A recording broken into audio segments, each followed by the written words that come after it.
ইব্রাহিম বিন Adham রহমতুল্লাহ আলাইহি এক এলাকায় তবলিগ জামাতে গেছেন, মানে দিনের কাজ করতে গেছেন, দাওয়াত দিতে গেছেন। যায় দেখে সুন্দর একটা মহল্লা, আর এই মহল্লায় সুন্দর একটা মসজিদ আছে। শীতের দিন আশ্চর্য এক লোকরে উনি ওখানে পাইলেন। লোকটা একটা কাঠুরিয়া, কিন্তু তার আমল খুব সুন্দর। কি আমল করে? এই মসজিদে যারা নামাজ পড়তে আসে তাদের জন্য শীতের দিনে লাকড়ির দ্বারা এই কাঠুরিয়া পানি গরম করে, আর আল্লাহর বান্দাদেরকে গরম পানি দিয়া ওযু করায়। প্রতিদিন দেখে, কাম করে 1 2 3 দিন। ইব্রাহিম আদহাম রহমতুল্লাহ আলাইহি ছদ্মবেশে দাওয়াতের কাজ করতেছেন। কয়দিন পরে এই লোকরে বললেন, এই ভাই, তুমি যে গরম পানি করো ওযুর জন্য, এর জন্য কি কেউ তোমাকে কোনো বিনিময় দেয়? কয় না, আমি গরিব মানুষ, আমি অশিক্ষিত মানুষ, আমি মূর্খ মানুষ, আমি ইবাদত করাও জানি না। জংলায় কাঠ বিক্রি করে রিজিক হয়, সামান্য খাই। প্রতিদিন কিছু কাঠ আমি রেখে দিই শীত মৌসুমে। আল্লাহর যে বান্দারা নামাজে আসে তাদেরকে আমার কাটা কাঠ দিয়া পানি গরম করে আমি নতুন ওযু করাইয়া দিই। কারণ আমার ইবাদত কবুল হয় কিনা জানি না, কিন্তু আমার কড়া গরম পানির ওযু কইরা যদি কারোর একটা সেজদাও কবুল হইয়া যায়, তাহলে আমি আমার মাওলাকে বলতে পারবো, ও আল্লাহ, তোমার এই বান্দা যে যার সেজদা কবুল হয়েছে তারে কিন্তু আমি ওযুর পানি গরম করে দিছিলাম। এই জন্যই খেদমতটা করি, খেদমতে খালক, খেদমতে খালক অনেক দামি এক ইবাদত। পথিকের জন্য পানির ব্যবস্থা করা, নলকূপ স্থাপন করা, মিষ্টি পানি খাওয়ানো। আমগর দেশে নাই, যানজটে মইরা ছাতি ফাইটা মইরা গেলে ওকে 1 বোতল দিব না, কিন্তু যান মক্কা মদিনা বাহিরে যান, দেখবেন যানজটে পড়ে গেছে তো পানি লয়ে লয়ে ঘুরতেছে, ভাই নেন পানি খান, পানি পান করেন, পানি পান করেন, বিতরণ করতেছে। খিদমতে খালক, মহব্বত যাদের সাথে যার হবে সে নবীর সাথে জান্নাতে থাকবে। এক সাহাবী আল্লাহর রাসূলকে ওযু করায়া দিল, ওযু বানায়া দিছে নবীজিকে। নবীজিকে কেউ যদি ওযু বানায়া দিত, ওযু করায়া দিত, তাহলে আল্লাহর রাসূল তার উপরে খুশি হয়ে যেতেন। আমাদের দেশে খুশি হয় থ্যাংক ইউ বললে, আই লাভ ইউ বললে, আই লাভ ইউ লেখা কার্ড দিলে, কেউ কেউ বিড়ি খাওয়াইলেও খুশি হয়, ঠিক না? অনেকক্ষণ হয় টানাটানি করে না, তো খাওয়া বিড়ির কিছু অংশ দিছে যে এই পিছের অংশটুকুন তুমি টানো, তো ওইটুক টাইনা টাইনা কয় শুকরান, থ্যাংক ইউ, মানে এইটুক খাইয়া খুশি হয়ে গেছে। আমাদের খুশি তো এক এক রকম এক একজনের, কিন্তু আল্লাহর রাসূলের খুশি হইল নবীজিকে কেউ যদি ওযু করায় দিত, ওযুর পানি দিত, ওযুর খেদমত করত, নবীজি খুশি হয়ে যেত। কারণ ওযুর পরেই নবীজির মোলাকাত হইতো মাশুকে হাকিকি আল্লাহ পাকের সাথে। ওযুর পরেই নামাজে দাঁড়ায় যেতেন, নামাজে দেখা হয় কার সাথে? জোরে বলেন, আরো জোরে আওয়াজ করে বলেন, আল্লাহর সাথে। আল্লাহর সাথে মোলাকাত হইলে খুশি হবে না? ওযু বানায়, ওযুর পানি কেউ দিলে খুশি হয়ে যেত। এ কারণে বড় বড় সাহাবী যারা অনেকে নবীর কাছ থেকে ওযু করায়া দোয়া লয়ে লইছে। এক হাদিসে আছে আব্দুল্লাহ ইবনে আব্বাস রাদিয়াল্লাহু আনহুমা একদিন নবীর জন্য ওযুর পানি রেডি করে শেষ রাত্রিতে রেখে দিলেন। আল্লাহর রাসূল ওযু করলেন, তাহাজ্জুদের নামাজ পড়বেন, আল্লাহর নবী ওযু বানায়, নবীজি খুশি হয়ে গেছে। নবীজি উম্মুল মুমিনিনকে বলে, আয়েশা, এত সুন্দর ওযুর পানি আমার জন্য কে রাখছে? উম্মুল মুমিনিন বলে, আপনার ভাই আব্দুল্লাহ ইবনে আব্বাস ছাড়া আর কে রাখবে? কোথায় আব্দুল্লাহ? ডাক দেন, আশপাশে আছে, পেয়ে যাবেন। নবীজি ডাকলেন, আব্দুল্লাহ স। আব্দুল্লাহ ইবনে আব্বাস ঘরের গলির থেকে বেরিয়ে এসে বলে, লাব্বাইক ইয়া রাসূলুল্লাহ। নবীজি বললেন, আব্দুল্লাহ, তুমি কি রাত্রে ঘুমাও না? কত সুন্দর একটা কথা, তুমি কি রাত্রে ঘুমাও না? আব্দুল্লাহ ইবনে আব্বাস নবীজিকে খুশি করে ফেলছে এক কথায়, না ঘুমাই না, কারণ হাবিবুল্লাহ মুহাম্মাদুর রাসূলুল্লাহ সাল্লাল্লাহু আলাইহি ওয়াসাল্লাম ঘুমান, আমি ঘুমাবো তা হয় না। নবীজি ঘুমায় আর আমি রাতভর নবীর ঘর পাহারা দিই, কেউ যেন নবীর উপর আক্রমণ না করে। আমি নবীজির ঘর পাহারাদারি করি। নবী যখন আরাম করে তখন আমি ঘুমাই না, আমি পাহারাদারি করি। সাহাবী তো নবীর পাহারা দিছে। কত যুবক পাহারা দেয়, নেতাকে পাহারা দেয়, নেতার গাড়ি পাহারা দেয়, নেতার বাড়ি পাহারা দেয়। যে নেতা ব্রিজ খায়া ফেলায়, কালভার্ট খায়া ফেলায়, পাবলিক টয়লেট খায়া ফেলায়। আব্দুল্লাহ ইবনে আব্বাস কাকে পাহারা দিতেছে? সাইয়্যিদুল মুরসালিন মুহাম্মাদুর রাসূলুল্লাহ সাল্লাল্লাহু আলাইহি ওয়াসাল্লাম ঘুমাইতেছেন আর উনি পাহারা দিতেছেন। আল্লাহর নবী খুশি হয়ে গেলেন। আল্লাহর নবী খুশি হয়ে হাত পেতে নিজের বুকের চাদর সরায়া দিয়া বলে, আয় ভাই তুই আমার বুকে আয়। আব্দুল্লাহ ইবনে আব্বাস নবীর বুকে পড়ে গেলেন। আল্লাহর রাসূল নিজের বুকের ভেতরে ইবনে আব্বাসকে জাপটা দিয়ে ধইরা দোয়া করলেন। নবীজি খুশি হয়ে দোয়া করে দিলেন, আল্লাহুম্মা ফাক্কিহহু ফিদ্দীন ওয়া আল্লিমহুল কিতাব ওয়াল হিকমাহ। নবীজির ওযু করায়া এমন খুশি করছে আর নবীজি এমন দোয়া দিছে, এক দোয়া নবীজির সিনার ইলমের বড় খাজানা আব্দুল্লাহ ইবনে আব্বাসের সিনায় চলে গেছে, এক দোয়ায় চলে গেছে। নবীজিকে কেউ যদি ওযু করায় দিত নবী খুশি হয়ে যেত। কাউকে ওযু করাইলে আল্লাহ খুশি হয়। এ কারণে আরবরা ওযুখানা বিতরণ করে। আল্লাহর বান্দাদেরকে ওযু করাইলে আল্লাহ খুশি হয়। ওযু করাইলো মানে আল্লাহর দিকে আগায়া দিল, পবিত্র বানায়া দিল, রবের গোলামির জন্য আগায়া দিল। যারা কাউকে ওযু করায়, ওযুর পানি আগায়া দেয়, তাদের দোয়াও কবুল হয়। জীবনে ওযু করাইছেন? ওযু করাইবেন। মুরব্বী আব্বা ওযু করবে তো বাবারে বলবেন যে আমি পানি ঢেলে দেই, আপনি ওযু করেন। মা ওযু করতেছে, বলবেন আমি ঢেলে দেই পানি, আম্মা আপনি ওযু করেন। উস্তাদ ওযু করতেছে তো নিজের হাতে পা ধুয়ে দিবেন, ধৌত করে দিবেন, ওযু করায় দিবেন। ওযু করাইলে যারা ওযু করায় তাদের উপরে আল্লাহ খুশি হয়ে যায়। ইব্রাহিম বিন আদহাম রহমতুল্লাহ আলাইহি এক এলাকায় তাবলীগ জামাতে গেছেন, মানে দিনের কাজ করতে গেছেন, দাওয়াত দিতে গেছেন।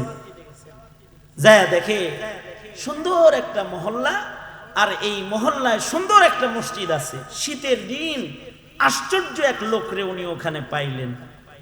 লোকটা একটা কাঠুরিয়া, কিন্তু তার আমল খুব সুন্দর। কি আমল করে? এই মসজিদে যারা নামাজ পড়তে আসে তাদের জন্য শীতের দিনে লাকড়ির দ্বারা কাঠুরিয়া পানি গরম করে, আর আল্লাহর বান্দাদেরকে গরম পানি দিয়ে ওযু করায়। প্রতিদিন দেখে কাম করে। 1 2 3 দিন ইব্রাহিম আদহাম রহমতুল্লাহ আলাইহি ছদ্মবেশে দাওয়াতের কাজ করতেছেন। কয়দিন পরে এই লোকরে বললেন, এই ভাই তুমি যে গরম পানি করো ওযুর জন্য, এর জন্য কি কেউ তোমাকে কোনো বিনিময় দেয়? কয় না, আমি গরিব মানুষ, আমি অশিক্ষিত মানুষ, আমি মূর্খ মানুষ, আমি ইবাদত করাও জানি না। জংলায় কাঠ বিক্রি করে রিজিক হয়, সামান্য খাই।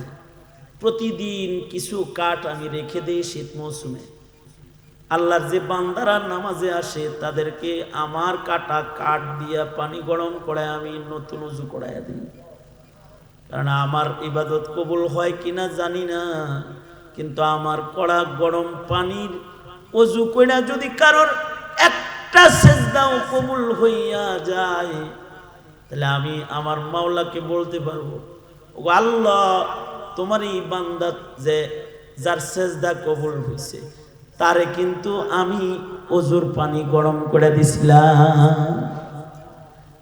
এই জন্যই খেদমতটা করি। খেদমতে খালক, খেদমতে খালক অনেক দামি এক ইবাদত। পথিকের জন্য পানির ব্যবস্থা করা, নলকূপ স্থাপন করা, মিষ্টি পানি খাওয়ানো। আমগর দেশে নাই, যানজটে মইরা ছাতি ফাইটা মইরা গেলেও কেউ এক বোতল দিব না।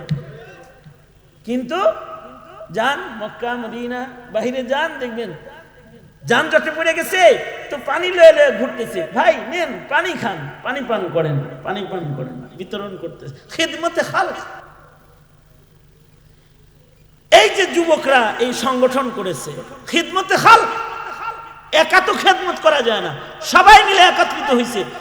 এই যে কিছু দিনের কথা শোনেন, এটাও একটা খেদমত, খেদমতে খালক। তো এই ওযু বানায় দেয়। ইব্রাহিম আদহাম খুশি হয়ে গেছে, আমার রাজ্যে এরকম একটা মানুষও আছে এইরকম নিষ্ঠার সাথে নামাজের খেদমত করে। ইব্রাহিম আদহাম তাকে যা বলে, এ আল্লাহর বান্দা, তোমার কি দিলের কোনো কামনা বাসনা আসেনি? আমার মন চায় আমি তোমার খেদমত করি, তোমার বাসনা থাকলে পূরণ করি। লোকটা বলে, তুমি আমার কি বাসনা পুরা করবা? আমার জিন্দেগির দুইটা বাসনা আছে। আমার জিন্দেগির একটা বাসনা হলো, আমি তো নিজে আবেদ না, আমি নিজে আবেদ না, আল্লাহর ইবাদতের হক আদায় করা আমি জানি না। তবে আমার রাজ্যের বাদশা যিনি, তিনি হক আদায় করে আল্লাহর গোলামিকারী বাদশা। শকর ওই মহান মালিকের, যিনি বলখের বাসিন্দা আমাকে বানাইছে, আর এ রাজ্যের বাদশাহাত বর্জন করে জায়নামাজকে নিজের সবচেয়ে পছন্দের জায়গা বানাইছে। আল্লাহু আকবার, জোরে করে বলেন, আরো জোরে আওয়াজ করে বলেন, আওয়াজ করে বলেন। কেমন বাদশা যে রাত প্রাসাদ ছাইরা জায়নামাজকে পছন্দ করছে। খোদার শকর যে আমার বাদশা এমন। কপাল তাদের কত ভালো ছিল যারা তাহাজ্জুদ গুজার ওলিয়ে কামেল বুজুর্গদের রাজত্বের নিচে বসবাস করত। ঘুরে ঘুরে ছদ্মবেশে যারা জাতির খেদমত করত। জমানা পাল্টে গেছে, এখন রাজ্যের হুকুমরান যারা, তারা ছদ্মবেশে গোলামি করে না, বরঞ্চ যারা আল্লাহর গোলাম হয় তাদের উপরে জুলুমও করে। এখন জমানা পরিবর্তন হয়ে গেছে। কিন্তু ইব্রাহিম আদহাম সে তার ছদ্মবেশে মানুষের খিদমতের জন্য পাশে দাঁড়াইত। হযরত ওমরও এমন করতেন, ছদ্মবেশে যাইতেন হযরত ওমর খেদমত করতে। খেদমতে খালক। খুশনসিব ছিল ওই যুগের রাজা বাদশার আমল যারা পাইছে তারা। হযরত ওমর একবার শাম থেকে ফেরত আসতেছেন। হযরত ওমর শাম গিয়েছিলেন, শাম থেকে আসতেছেন। শাম থেকে আসার পথে এক বৃদ্ধার বাড়ি আছে, যেই বৃদ্ধাকে ছদ্মবেশে হযরত ওমর এসে এসে খাবার দিয়ে যেতেন। শাম ছিলেন, সফর থেকে ফেরত এসে বুড়িমার ঘরে যায় বললেন, বুড়িমা কেমন আছেন? আলহামদুলিল্লাহ, আল্লাহ ভালো রেখেছেন, কয়েকদিন হয় চুলায় আগুন জ্বলে না। কি খান? সামান্য খেজুর খেয়ে বাঁচি। হযরত ওমর নিজের পরিচয় গোপন করে বলতেছেন, ওমর রে বলতে পারেন না আপনাগর রাজ্যের বাদশাহ আমিরুল মুমিনিন না ওমর, তারে বলতে পারেন না যে ঘরে খানা নাই। মহিলা বলে, আমার ঘরে খানা নাই, ওমর রে আমি বলতে যাব কেন? ওমর মানুষের ঘরের খবর নেওয়া জানে না, ওমর রে খলিফা হইতে কইছে কে? আমি তো আল্লাহকে বলবো যে ওমর রে খলিফা বানাইছিলা, কিন্তু আমার ঘরে খানা পৌঁছায় নাই। আমি ওমর রে খুঁজবো কেন? আমি আল্লাহ রে খুঁজি। হযরত ওমরের শরীরের ভিতরে কম্পন শুরু হয়ে গেছে, কম্পন। হযরত ওমর সাথে সাথে চলে গেলেন, যায় বাইতুল মালে যায় উটের পেট ভর্তি করে গম আটা লইয়া নিজে আসছে। আয়েশা বুড়িমাকে নিজের হাতে রুটি বানায় খাওয়ায়। বুড়িমা ওমরের পাশে বসে বসে বলে, কত নিঃস্বার্থ সেবক তুমি, আমার মতো একটা বৃদ্ধার জন্য খাবার আনলে, নিজের হাতে খাবার রান্না করে আমার সামনে খাবার তুমি দিলে। কে যে ওমর রে খলিফা বানাইছিল, ওমর রে খলিফা না বানায় যদি তোমার মতো এরকম একজন নিঃস্বার্থ যুবককে যদি খলিফাতুল মুসলিমিন বানানো হইতো, তাহলে রাজ্যের সব মানুষ নিরাপদে শান্তিতে বসবাস করে দুলুকমা খাইতে পারত। হযরত ওমর নিজের এই ছদ্মবেশ এবার খুলে বলে, বুড়িমা আমার নামই ওমর, আমি ওমর। তবে বুড়িমা আপনার হাতে ধরে, বুড়িমা একটু আগে যে বলছেন আল্লাহরে বলবেন, যত শাস্তি আপনার দেওয়ার মনে চায় ওমর সারখাম, আমি ওমর মাথা নত করে দিছি। সাজা যা দেওয়ার আপনি দেন, কিন্তু মহান আল্লাহর কাছে কোনো নালিশ করেন না, কারণ আল্লাহর আদালতে হিসাব দেওয়ার মতো সাহস আমি ওমরের নাই। ওইটাও একটা জমানা ছিল, ইব্রাহিম আদহাম সেম ওইরকম একজন আমিরুল মুমিনিন, বলখের বাদশাহ, ইবাদতও করতো, ছদ্মবেশে মানুষের খেদমত করত। এই লোককে বলে, তোমার মতো একজন মানুষের খেদমত আমি করতে চাই, তুমি আমার কি খেদমত করবা?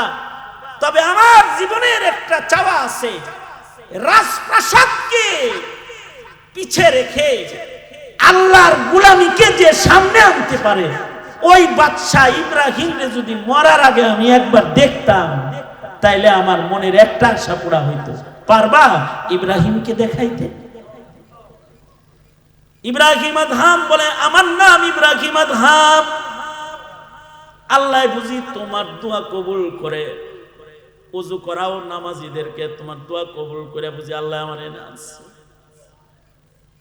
একটা আশা তো জানলাম, ইব্রাহিম আদহাম দেখবার চাও, মরার আগে একটা রাজ্যের বাদশাকে তোমার দেখার শখ, একটা শখ তোমার। তোমার আর একটা আরজি কি তোমার রবের কাছে? আমার আর একটা আরজি হলো, জমানার ওলি ইব্রাহিম যদি আমার জানাজার নামাজটা একটু পড়াইতো, তাইলে মনে হয় মহান আল্লাহ আমার কবরের আযাব মাফ করে দিত। আমি একজন মিসকিন, দুর্বল, আমার ইবাদত নাই, একজন ওলি বুজুর্গের জানাজা আমার নসিব হলে মনে হয় আল্লাহ আমারে মাফ করতো। এই কথা বলে লোকটা আকাশের দিকে তাকায় বলে, আল্লাহ একটা দিলা আর একটা দিবা না। এই কথা বললাম, মুখে উচ্চারণ করেছে আশহাদু আল্লা ইলাহা ইল্লাল্লাহ ওয়া আশহাদু আন্না মুহাম্মাদান আবদুহু ওয়া রাসূলুহু, লা ইলাহা ইল্লাল্লাহ মুহাম্মাদুর রাসূলুল্লাহ। একদিক দিয়া কালেমা পড়ছে, আর এক দিক দিয়া প্রাণ পাখি বাইর হয়ে গেছে। মানুষকে ওযু করাইতো, এ কারণে আল্লাহ তাআলা তার দোয়া কবুল করছে। এক সাহাবী, মুসলিম শরীফের রিওয়ায়াত, এক সাহাবী নবীজিকে ওযু করাইছে, নবী খুশি হয়ে গেলেন। খুশি হয়ে নবীজি বলে কি, এই সাহাবী তুমি আমাকে ওযু করাইছো, আমি খুশি হয়ে গেছি। সালমা শিতা, তোমার যা মনে চায় আমার কাছে চাও, যা চাইবা আমি তোমাকে তাই দিব। আমাদের যদি এমন কেউ কিছু বললো না যে যাও যা চাও তাই দিব, তা আমরা বলতাম 10 কেজি সোনা চাই, 1 টুকরা হীরা চাই, এবারের মতো এমপিটা হতে চাই, এগুলা বলতাম আমরা। কিন্তু আশ্চর্য, এই সাহাবী বলে কি, আমি যা চাই তাই দিবেন আমাকে? হ্যাঁ, তুমি যা চাও তাই দেব তোমাকে। সাহাবী বলে কি, আমি চাই রেফাকাতুকা ফিল জান্নাহ, আপনার সাথে আল্লাহর জান্নাতে বন্ধু হয়ে থাকবার চাই। সুবহানাল্লাহ। আরো আস্তে করে বলেন, আরেকটু আস্তে করে বলেন, আরেকটু আস্তে করে বলেন, আরেকটু আস্তে করে বলেন। কত সুন্দর চাওয়া, রিফাকাতুকা ফিল জান্নাহ, আপনার সাথে জান্নাতে বন্ধু হয়ে থাকবার চাই। কল্পনা করি কখনো যে কার লগে জান্নাতে থাকবো? যদি এগুলো কল্পনা করতাম তাহলে মৌলবীর সাথে খারাপ ব্যবহার করতে পারতাম না, ইমামরে চোখ রাঙাইতে পারতাম না, মুয়াজ্জিনকে ধমকি দিতে পারতাম না, আলেমকে হাত কড়ি লাগাইতে পারতাম না, জেলখানায় ভরে রাখতে পারতাম না, গালি দিতে পারতাম না, পীর মাশায়েখকে আঘাত করতে পারতাম না, দাওয়াত ও তাবলীগদের ভাই দ্বীনের পথেটাকে তাদের তিরস্কার করে মসজিদ থেকে বের করতে পারতাম না। এগুলো কল্পনা করি আমরা কল্পনা করি না তো। সাহাবী বলে রিফাকাতুকা ফিল জান্নাহ, রিফাকাতুকা ফিল জান্নাহ, আমি জান্নাতে আপনার সাথে বন্ধু হয়ে থাকতে চাই। কত সুন্দর চাওয়া চাইছে। ওই যে শেষ বক্তা যিনি, তিনি আয়া বসছেন, শেষ বক্তারে চিনেন? আল্লামা তাবারকুল্লাহ দামাত বারকাতুহু।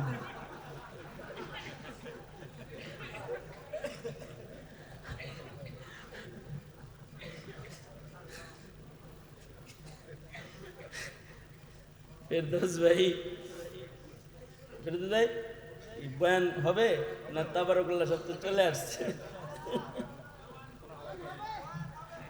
আমি তো এখনো বয়ানে যাই নেই, ভূমিকা কইতাছি।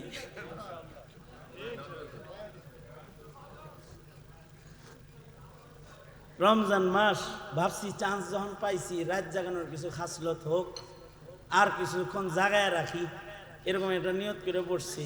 তা যেভাবে ডেকচির আওয়াজ চলছে তাতে আমাকে বলা হচ্ছে যে তাবারাকুল কামিল, আপনি জানগা।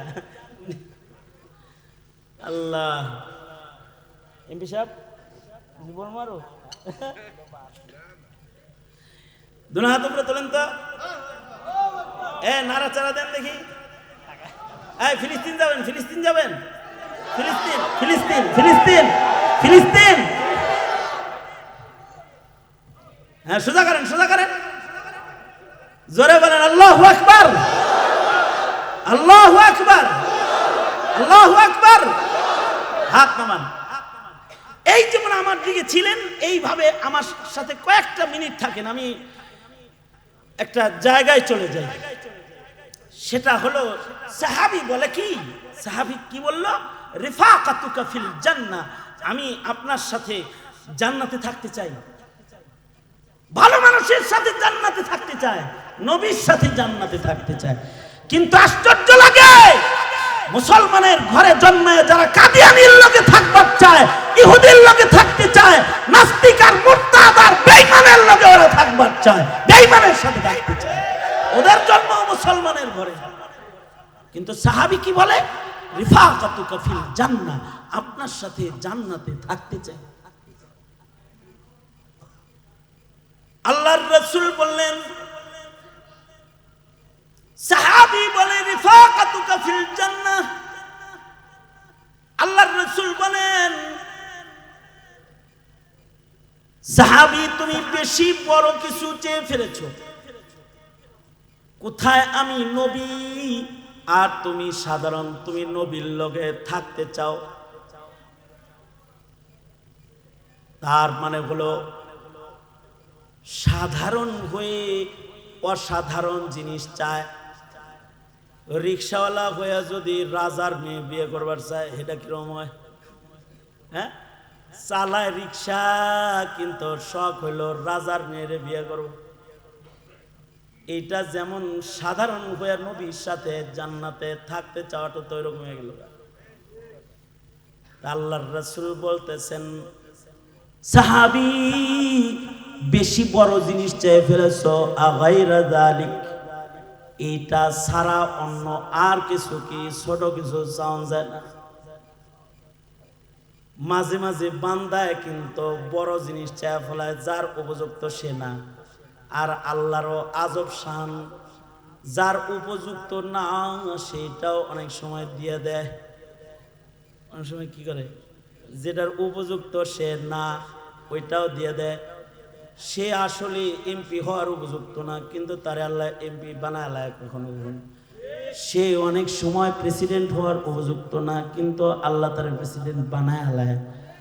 সে কিন্তু কোটিপতি হওয়ার উপযুক্ত না, নিজে দস্তখত জানে না। আমি এক কোটিপতির টেবিলে গেছি, তার টেবিলে যায় দেখি সাদা কাগজ যা আছে সব কালা কালা কালা কালা হয়ে গেছে। আমি জিগাইলাম তার পিএকে যে তোমার স্যার কোটিপতি মানুষ, সামনে এত এই সাদা কাগজে এত দস্তখত কেন? আশ্চর্য হুজুর, আপনি জানেন না আমাকে স্যার অশিক্ষিত। উনি যদি দস্তখত ট্রেনিং এ না রাখে তাহলে ব্যাংকে যায় ওইটা মিলে না। যখনই ফাঁক পায় এই দস্তখত খালি দিতেই থাকে, কারণ তার শিক্ষার পুঁজি ওইটুকুনি। এই দস্তখত যদি কলম কোরআনি বাদ দেয় তাহলে ব্যাংকে যায় অন্যরকম হয়ে যায়। এই কারণে মনের দুঃখে স্যার যতক্ষণ বসে থাকে ততক্ষণ বয়ে বয়ে খালি সাদা কাগজে কলম ঘুরায়।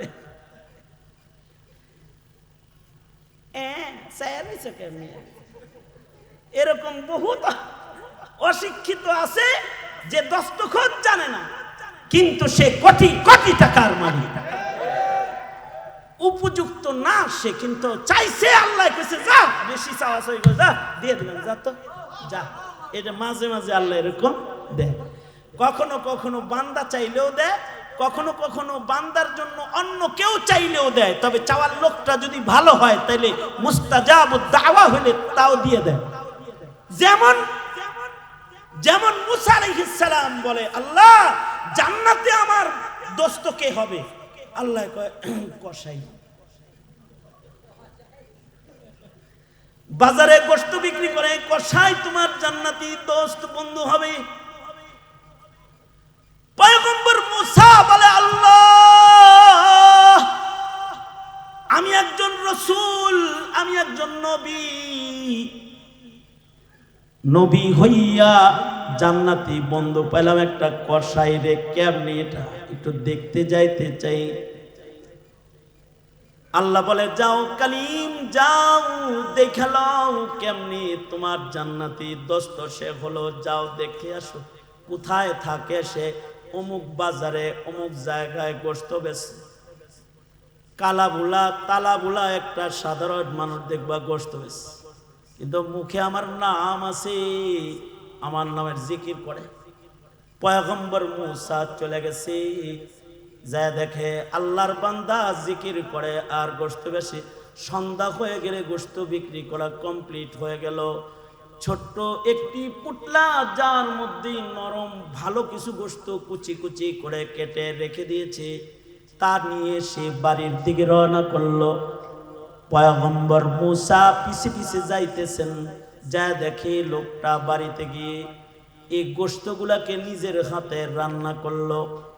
তার ঘরের ভেতরে তার মা অসুস্থ, মা বিছানায় পড়ে আছে। তার মাকে সে বিছানার থেকে উঠাইয়া সুন্দর করে মায়ের হাত মুখ ধুয়াইয়া কসাই নিজের মাকে কোলের ভেতরে বসায় দিল। ছোট্টবেলায় মা যেমন সন্তানের খানা খাওয়ায়, এবার কসাই সন্তান অসুস্থ মাকে ঠিক তেমন করে কোলের ভেতরে বসায় নিল। নিজের হাতে লুকমা বানায়া বানায়া নিজের মায়ের খানা খাওয়াইতেছে। যে খাবারটা মা চিবাইতে পারে না, নিজের মুখে চিবায় নরম করে লুকমা বানায়া মায়ের মুখে দিতেছে। মা তার পেট ভরে খানা খেয়ে খুশ হয়ে গেছে। সন্তানের মুখ হাতায়, সন্তানের গালে চুমু খায়, সন্তান রে জড়ায় ধইরা মা দোয়া দেয় আর আল্লাহকে বলে, মাওলা গো, মায়ের দোয়া না সন্তানের জন্য কবুল। আমার এই অযোগ্য ছেলেটা আমার খেদমত করে আমারে খুশি করে ফেলেছে, কিন্তু আমি আমার এই সন্তানের জন্য তোমার কাছে একটা যোগ্য পুরস্কার চাইতেছি।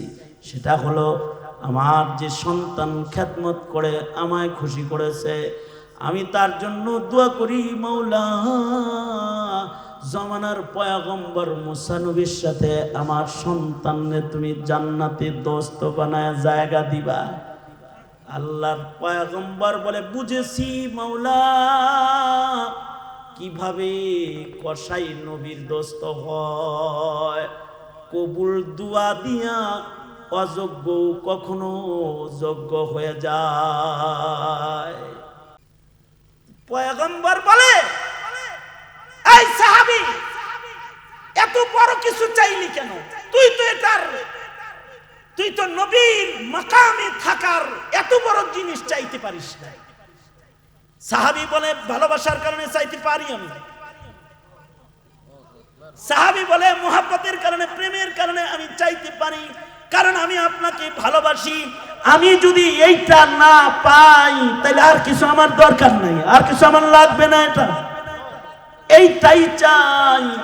যদি আল্লাহর পয়গম্বরে আমি জান্নাতি বন্ধু হিসেবে না পাই তাহলে আমার অন্য আর কিছু দরকার নেই।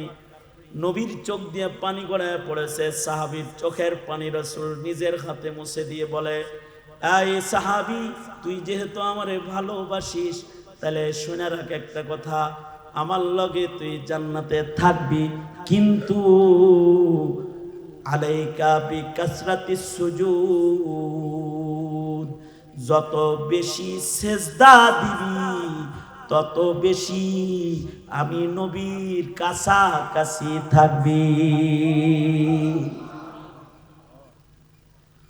মৌলবীদেরকে ভালোবাসো, ভালো কথা, ওয়াজ শোনো রাত জেগে, তাও ভালো কথা, কিন্তু যারা নামাজ পড়ো না তারা মৌলবীদের কাছে থাকতে পারবা না, এই হাদিস প্রমাণ করে।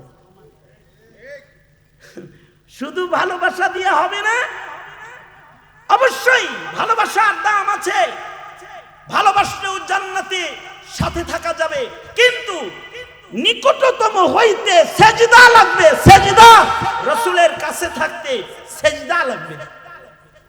এই কারণেই আমি আয়াত পড়েছি, সাহাবায়ে কেরামের সেজদা বেশি, সাহাবায়ে কেরামের কপালের ভেতরে সেজদার দাগ বেশি। আল্লাহু আকবার, জোরে করে বলেন। সাহাবীদের চেহারা, তারাহুম রুকআন সুজদা, তারাহুম রুকআন সুজদাই ইয়াবতাগুনা ফাযলাম মিনাল্লাহ, ইয়াবতাগুনা ফাযলাম মিনাল্লাহি ওয়া রিদওয়ানা, সীমাহুম ফি ওয়ুজুহিহিম মিন আসারিস সুজুদ। সাহাবীদের চেহারার ভিতরে হলো সেজদার দাগ। তুমি মুসলমানের আওলাদ, কিন্তু তোমার চেহারার ভেতরে ইহুদ নাসারার কাটিং, তোমার মাথার চুলটা কাফের মুশরিকের মতন, তোমার গায়ের লিবাসটার ভেতরে পশ্চিমাদের ঢং, তোমার চেহারার ভেতরে নেশাগ্রস্তের একটা ছাপ, চোখ দিয়া লাল লাল দোয়া বেরিতেছে, ঠোঁটের ভেতরে বিড়ি টানতে টানতে সাদা বানায় ফেলেছো, মদ খাইতে খাইতে মুখে দুর্গন্ধ বানায় ফেলেছো, গাঁজা টানতে টানতে টালমাটাল হয়ে গেছো, জমিনে হাঁটো না আকাশে উড়ো, নিজেই টের পাও না। তোমার ভেতরে তাকাইলে গুনার আসারাত দেখা যায়। আর সাহাবীর রং হলো, সাহাবীদের দিকে তাকাইলে তাদের চেহারার ভেতরে সেজদার দাগ দেখা যায়। আল্লাহু আকবার, জোরে করে বলেন আল্লাহু আকবার। সুতরাং ওয়াজ তো গভীর রাত পর্যন্ত আপনারা শ্রবণ করেছেন। আমি একটা ওয়াদা করাতে চাই আপনাদেরকে, সেটা হলো এই, নবীর সাথে থাকতে, আলেমদের সাথে জান্নাতে থাকতে এবং নৈকট্যশীল অবস্থান জান্নাতে গড়তে নামাজের আর সেজদার আধিক্য জিন্দেগিতে বাস্তবায়ন করার একটি দৃঢ় শপথ কি গ্রহণ করা যায় না রে যুবক ভাইরা? আর নামাজ কাজা হবে না ইনশাআল্লাহ। চিল্লায়া বলো, হাত তোলো, হাত তোলো, বলো ইয়া আল্লাহ, জোরে বলো ইয়া আল্লাহ। ওয়াদা করিতেছি আর কোনদিন নামাজ কাজা করব না। ইয়া আল্লাহ, ওয়াদা করিতেছি রমজানের রোজা ভাঙব না, জুলুম করব না, আলেমদেরকে ভালোবাসবো, আল্লাহওয়ালাদেরকে ভালোবাসবো ইনশাআল্লাহ। চিল্লায়া জোরে করে বলো, হ্যাঁ না, আরো জোরে আওয়াজ করে বলো, আওয়াজ করে বলো। যদি হায়াতে কখনো নবী প্রেমের স্বাক্ষর রাখার সুযোগ এসে যায়, খাতমে নবুয়ত রক্ষায়, নবীর ইজ্জত রক্ষায় জীবন দিতেও প্রস্তুত থাকবো। চিল্লায়া বলো ইনশাআল্লাহ, চিল্লায়া বলো। আল্লাহ কবুল করুক, জোরে আওয়াজ করে বলুন আমিন। সাহাবায়ে কেরামের সিফাতের একটি সিফাতও যদি আমাদের ভেতরে এসে যায়, তাহলে হতে পারে এই সিফাতটা নবীজির কাছাকাছি আমাদেরকে নিয়ে যাবে। ভাই জাগ্রত কবি মুহিব খান, ওনার জীবনের শ্রেষ্ঠ কিছু কারনামার ভেতরে একটি হলো আল্লাহর কালামের কাব্যানুবাদ। জাতির কাছে খুব সমাদৃত একজন লেখক হিসেবে সেই পূর্বপুরুষ যারা কবিতার মাধ্যমে সুনাম কুড়াইছে, তাদের ফররুখ নজরুলের প্রতিচ্ছবি হয়ে জাতিকে কিছু উপহার দিয়েছে বিধায়ী তাকে মানুষ জাগ্রত কবি খেতাব দিয়েছে। উনি আপনাদের এলাকার বাসিন্দা, আর আমার সাথে ওনার পারিবারিক মহব্বত ভালোবাসা সহকারে বন্ধুত্বের বন্ধন অনেক গভীর। তাই উনি আবদার করেছিলেন হঠাৎ করে যে আমার মহল্লায় দাওয়াতে যেতে হবে। ওনার আবদার রক্ষায় সাহস করে দাওয়াত রেখেছিলাম, কিন্তু আপনারা জানেন আমি মিথ্যা মামলার আসামি, সুতরাং হঠাৎ করে আজকে আমার কুমিল্লা হাজিরা পড়েছিল। সারা দিন কুমিল্লা কোর্টে কেটে গেছে আমার, হাজিরা দিতে গিয়েছিলাম। আমার যে প্রোগ্রামের সাজসজ্জা ছিল, হঠাৎ করে হাজিরা দিতে গিয়ে অ্যাডভোকেট আমাকে হঠাৎ করে ডাকছে যে জরুরি তলব, না আসলে বেল কাটা যাবে, কিন্তু চলে আসেন। তো আমি হাজিরা দেওয়ার জন্য যাওয়াতে আমার শিডিউল পরিবর্তন হয়। আপনাদেরকেও কষ্ট দিছি, সবচেয়ে বড় কথা মুহাব্বত আর অধিকার ভালোবাসা নিয়ে যে উনি আমাকে দাওয়াত করেছে, উনিও অনেক কষ্ট করেছে। ডায়াবেটিসের রোগী এত লম্বা বয়ান করেছে যে লম্বা বয়ান করে ক্লান্ত হয়ে গেছে। আল্লাহ ওনাকে জাযায়ে খায়ের দান করেন এবং হার কিসমের বিপদ আপদ থেকে হেফাজত করেন। আপনাদের এলাকায় অবস্থান করেন, আপনারা গর্বিত। কাছে থেকে মুহিব খানকে দেখেন। মুহিব খানকে দেখতে দূর দারাজ থেকে মানুষ আসে, আর আপনাদের মহল্লায় বসবাস করে। আল্লাহ তাআলা এই মুহাব্বতের কারণে আমি ওনার দাওয়াতে আজকে হঠাৎ মেহমান। কিন্তু আরো বড় কথা হলো এই যে এই আবাসিক এলাকাটা রয়েছে, এই এলাকার কর্ণধার যারা, যাদের মেহনতে এই এলাকার উন্নয়ন, তাদের মধ্যে অন্যতম একজন আমাদের ফেরদৌস ভাই, পাশাপাশি ওনার বন্ধু বান্ধব এই যে হাবিবুল আমার বড় ভাই মুফতি মোস্তফা কামাল সাহেব, উনি সহকারে এই এলাকার অনেকের সাথেই পুরানা, আজকের না, ছাত্র জীবনের এক পুরানা রিলেশন ওনাদের সাথে আমার আছে। এই সব মিলে আজকের আপনাদের কাছে যে হাজিরাটা দিতে পারছি, কমাস কম এইটাও আমার জন্য অনেক বড় শুকরিয়ার বিষয়। আপনাদেরকে কিছু বললাম, আমি যে সাহাবায়ে কেরামের জীবন চরিত্রের হিস্সাগুলো আপনাদের কাছে বললাম, এর থেকে আপনাদেরকে আল্লাহ তাআলা সাহাবায়ে কেরামের রং নিজেদের ভেতরে আনার, মেহনত করবার শিক্ষা আলোচনার থেকে গ্রহণ করার তৌফিক আল্লাহ দান করুন। জবান খুলে একটু দোয়া করেন, জোরে করে বলেন আমিন।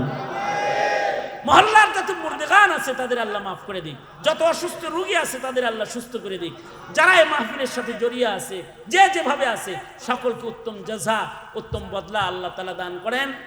ফিলিস্তিনের মজলুমদের জন্য আমাদেরকে কিছু করার তৌফিক আল্লাহ তাআলা দান করেন। জিন্দানখানায় বন্দী আলেমদেরকে মুক্ত করেন। মিথ্যা মামলায় জর্জরিত যারা, তাদেরকে আল্লাহ তাআলা হিফাজত করেন, আমিন বলেন। এ পর্যন্ত বলেই जो कुछ हुआ या रब तेरे करम से हुआ, जो कुछ होगा तेरे करम से ही होगा। তোবারক রেডি, আমরাও রেডি, সব রেডি, ওরাও রেডি। এখন খালি দোয়াটা বাকি আছে। তা আমি অনুরোধ জানাবো, দোয়াটা ইহতিমামের সাথে করে তারপরে তাবারকটা বিতরণ করলে দোয়ার হক হুকুক বেশি করে আদায় হবে। ওরা যদি কল্পনা করে আপনারা একদিক দিয়ে হাত তুলবেন আর এক দিক দিয়ে খিচুড়ি পাইবেন, তাইলে কিন্তু দোয়ার আহমিয়ত নষ্ট হয়ে যাবে। তবে আপনাদের শৃঙ্খলা যদি আপনারা দোয়ার পরে প্রদর্শন করেন যে আপনারা তাফসীর মাহফিলের শ্রোতা, ধৈর্যের সাথে যদি একটু বসেন, তাহলে আজকে ওয়াজের সাথে নগদ আমলটা হয়ে যাবে। কোনটা ভালো হয়? মোনাজাতের ভিতরে পাইয়া গেলে ভালো হয় নাকি একটু ধৈর্য ধরে আমল করে গেলে ভালো হয়? ইনশাআল্লাহ, ইনশাআল্লাহ। তাহলে দোয়া অন্য কেউ করবো না, দোয়া আমি সবাই ইস্তিগফার করেন। আস্তাগফিরুল্লাহ রাব্বি মিন কুল্লি যামবি ওয়া আতুবু ইলাইহি লা হাওলা ওয়ালা কুওয়াতা ইল্লা বিল্লাহিল আলিয়্যিল আযীম। আস্তাগফিরুল্লাহাল্লাযী লা ইলাহা ইল্লা হুয়াল হাইয়ুল কাইয়্যুম ওয়া আতুবু ইলাইহি। আলহামদুলিল্লাহি রাব্বিল আলামিন। والصلاة والسلام على سيد الأنبياء والمرسلين محمد وعلى آله وأصحابه أجمعين। রব্বুল আলামিন এক ঝাঁক তরুণদের মেহনতে আয়োজিত হিরেকখণ্ড যুবকদের মেহনতে কোরবানিতে বাস্তবায়িত উলামাদের সাদারাতের আজকের মহাসম্মেলন মাঝরাত করে গেছে। আল্লাহ, রাস্তায় বসে তোমার বান্দারা হাত তুলে তুলে ওয়াদা করে তিনি পথে চলার প্রত্যয় নিয়েছে। ভিক্ষুকের মতো দুইটা হাত মাহফিল শেষে বাড়ায় ধরেছে। জিন্দেগির সব গুনার জন্য তোমার কাছে মাপ চাই। ওরে মালিক, মেহেরবানি করে আমাদের জিন্দেগির যত গুনাহ আমরা করেছি তুমি মাফ করে দাও আল্লাহ। জেনে না জেনে অন্ধকারে আলোয় গোপনে প্রকাশ্যে যত পাপাচার করেছি ক্ষমা করে দাও। বেপানাহকে পানাহ দাও, বেরুজিকে রুজি দান করো, অশান্তি দূর করে শান্তির ফয়সালা করো। ওগো আল্লাহ, বুড়াদের আবু বকর বানায় দাও, যুবকদেরকে খালিদ বিন ওয়ালিদ বানায় দাও। ওদের জওয়ানি তোমার কাছে আমানত দিয়ে গেলাম, যৌবনের গুনাহ থেকে ওদের ধরে ধরে বাঁচাও। পর্দার আড়ালের মা বোনদের ফাতেমা খাদিজা বানায় দাও, বাচ্চাদেরকে মাজ মুআফিজ বানায় দাও। রব্বুল আলামিন, জিন্দেগির গুনাহ মাফ করে আমাদের জন্য তুমি জান্নাতের ফয়সালা করো আল্লাহ। রব্বুল আলামিন, অত্র মহল্লায় শান্তির হওয়া চালু করে দাও, মসজিদ মাদ্রাসা খানকা আবাদ করে দাও। জিন্দেগির এমন কোনো মোনাজাত বাদ নাই যেই মোনাজাতে মা বাবার কথা বলি নাই। নিজের হাতে অনেকে নিজের মা কবরে রাখছে, নিজের হাতে অনেকে নিজের বাপ কবরে রাখছে। আল্লাহ, জীবনে কোনো দিন মা ডাক যাদের নসিব হবে না, জীবনে কোনো দিন আব্বা ডাক যাদের নসিব হবে না, ওগো আল্লাহ, তাদের মা বাবার কবরগুলা জান্নাতের বাগান বানায় দাও আল্লাহ। যাদের মা বাবা আছে হায়াত বানায় দাও, বেশি বেশি করে খেদমত করতে পারে তৌফিক দান করো। এই মজমাকে কবুল মঞ্জুর করো। জানি না কোন দোকানের কাফন রেডি হয়ে গেছে, কোন সপের বাসনা জানি পেকে গেছে, কখন জানি মসজিদের কোনার পালকি বাড়ির দুয়ারে দাঁড়ায় যায়। কবরের পালকি পাঠানোর আগে কামেল মুমিনের দপ্তরের নাম উঠায়া দিও আল্লাহ। বড় ভাই ফেরদৌস সাহেব সহকারে যে সকল ভাই বেরাদাররা এখানে রয়েছে, বন্ধু বান্ধব দোস্ত আহবাব, জাগ্রত কবি মুহিব খান, জাতির সম্পদ সহকারে যত উলামা হযরতরা এখানে রয়েছে, রব্বুল আলামিন সকলকে নিয়ামাল বদল তুমি দান করো। বিশেষভাবে এই আল হেরার যুবকদেরকে তোমার কাছে আমানত, হেরার আলোর যুবকদেরকে তোমার কাছে আমানত। ওগো আল্লাহ, ওদের জিন্দেগির ভেতরে বরকত দান করো আল্লাহ। اللهم اجعل سأرنا على من ظلمنا وانصرنا على من عادانا ولا تجعل مصيبتنا في ديننا ولا تجعل الدنيا أكبر همنا ولا مبلغ علمنا ولا غاية رغبتنا ولا تسلط علينا من لا يرحمنا اللهم زدنا ولا تنقصنا وأكرمنا ولا تهنا وأعطنا ولا تحرمنا وآثرنا ولا تؤثر علينا وأرزنا وارض عنا يا كريم اللهم إنا نعوذ بك من الفتن ما ظهر منها وما بطن اللهم إنا نعوذ بك من إبليس وجنوده ومن الشيطان والشرك اللهم إنا نعوذ بك من خليل ماكر عيناه يريان وقلبه يرعان إن رأى حسنة دفنها وإن رأى سيئة أذاعها اللهم إنا نستعينك على طاعتك اللهم اكفناه بما شئت আল্লাহুম্মা ইন্না নাজআলুকা ফি নুহুরিহিম ওয়া নাউযু বিকা মিন শুরুরিহিম। ফিলিস্তিনের চিত্র আয় আল্লাহ দেখায় না, আল্লাহ আল্লাহ রহম করুণা করো, শহীদদের মর্যাদা বাড়াও, মজলুমদের মদত করো, আকসাকে আজাদ করো, মজলুমদের জন্য আল্লাহ রহমতের দুয়ার খোলো আল্লাহ। যত কল্যাণ যত মঙ্গল সব দান করো, অকল্যাণ হতে ধরে ধরে আমাদেরকে রক্ষা করো। সুবহানা রাব্বিকা রাব্বিল ইজ্জাতি আম্মা ইয়াসিফুন ওয়া সালামুন আলাল মুরসালিন ওয়ালহামদুলিল্লাহি রাব্বিল আলামিন। আমিন বিরহমাতিকা।